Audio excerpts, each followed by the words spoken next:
মুসলিম সমাজের ঐক্যবদ্ধ সমাজ ব্যবস্থা, এটা এখন সময়ের দাবি। এখন ব্যাপার হচ্ছে মুসলিমরা, বাংলাদেশ সমাজের মুসলিমরা ঐক্যবদ্ধ হবে কিসের ভিত্তিতে? এইখানে আছে দেওবন্দি ঘরানার মানুষ, তারপরে বেরলভী ঘরানার মানুষ, তারপর হচ্ছে সালাফি আহলুল হাদিস, তারপরে হচ্ছে জামাতপন্থী লোকজন, এই যে বিভিন্ন ঘরানা, বিভিন্ন আপনার দল বলেন বা যাই বলেন, তো এই যে এত ঘরানার এত ধরনের মানুষ, এরা কিসের ভিত্তিতে ঐক্য হবে? যেহেতু এরা সবাই মুসলিম, তাহলে অবশ্যই লা ইলাহা ইল্লাল্লাহর ভিত্তিতে ঐক্যবদ্ধ হবে। তো এখন ব্যাপার হচ্ছে যে লা ইলাহা ইল্লাল্লাহ তো সবাই বলে, তারপরে ঐক্যবদ্ধ হইতে পারতেছি না কেন? এখন মোহাম্মদ সাল্লাল্লাহু আলাইহি সাল্লামের তালে ধরতে হবে। মোহাম্মদ সাল্লাল্লাহু আলাইহি সাল্লামকে সবাই মানে, সবাই মোহাম্মদ সাল্লাল্লাহু আলাইহি সাল্লামের অনুসারী নিজেকে দাবি করে। সেই ক্ষেত্রে অবশ্যই মোহাম্মদ সাল্লাল্লাহু আলাইহি সাল্লামের সুন্নাহ, যেমন রাসূলুল্লাহ সাল্লাল্লাহু আলাইহি সাল্লাম বলছেন যে ওই ব্যক্তিরা জান্নাতি যারা আমাকে মানে, আর যারা আমাকে মানে না তারা জাহান্নামী। এখন একজন সাহাবায়ে কেরাম রাদিয়াল্লাহু আনহু জিজ্ঞেস করলেন যে ইয়া রাসূলুল্লাহ সাল্লাল্লাহু আলাইহি সাল্লাম, আপনাকে মানে না কারা?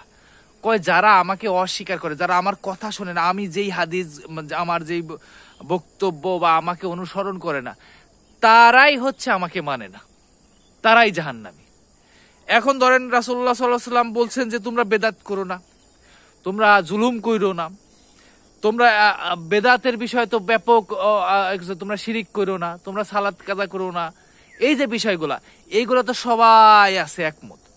এখন আমরা যদি রাসূলুল্লাহ সাল্লাল্লাহু আলাইহি সাল্লামের উম্মত দাবি করি, আমরা নিজেদেরকে সুন্নি দাবি করি, আমরা নিজেদেরকে সবাই সুন্নি দাবি করি, আমরা যা এই দেশে, এই যে এই বাংলাদেশে হানাফি বলেন, দেওবন্দি বলেন, বেরলভী বলেন, জামাতপন্থী বলেন, আহলুল হাদিস বলেন, সবাই তো সুন্নি, সবাই তো সুন্নাহ অনুসরণ করে।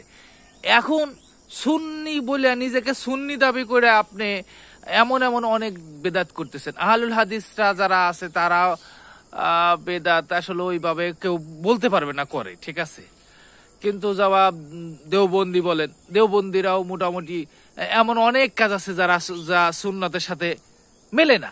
জামাত ইসলামও আছে, তারা রাজনীতি করে বা বিভিন্ন কিছু আছে, তারা আসলে একটা মানে সবাই মনে মনে খুশি রাখতে চায়, কাউকে বেজার করতে চায় না, যার কারণে তারা সত্য জানেও তারা অনেক সময় ওই একটু উল্টাপাল্টা করে।